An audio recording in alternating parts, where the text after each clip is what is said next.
Small and medium-sized enterprises stand to be among the most immediate beneficiaries of the implementation of the Africa Continental Free Trade Area through reduced operating costs and expanded markets. While the continent's huge infrastructure gap and slow implementation of other trade enablers threaten to delay the realization of the full benefits of the open market, the African Union says the continent will go for the low-hanging fruits. Victor Kiprop reports on the AFCFTA's progress from Addis Ababa in Ethiopia. The countdown towards the commencement of trade under the Africa Continental Free Trade Area in July next year continues.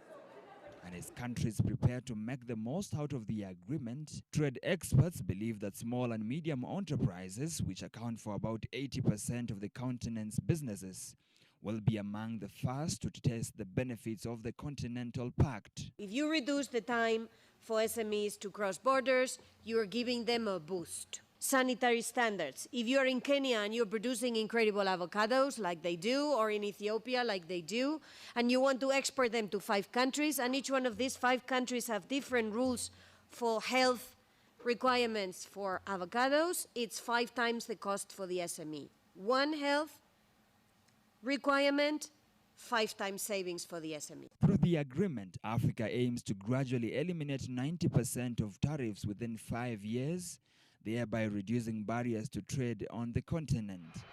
However, ratification and implementation of other key enablers of the open market, including the Open Skies Agreement signed early last year, are yet to take off. That is not going to derail the launch of the start of trade on 1st of July. The way we're approaching it is that we're going to start with long-hanging fruits.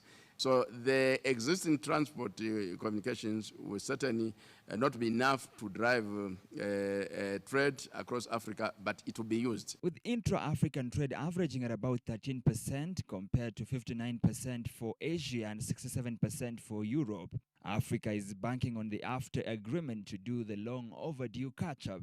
This, it appears, may not happen overnight.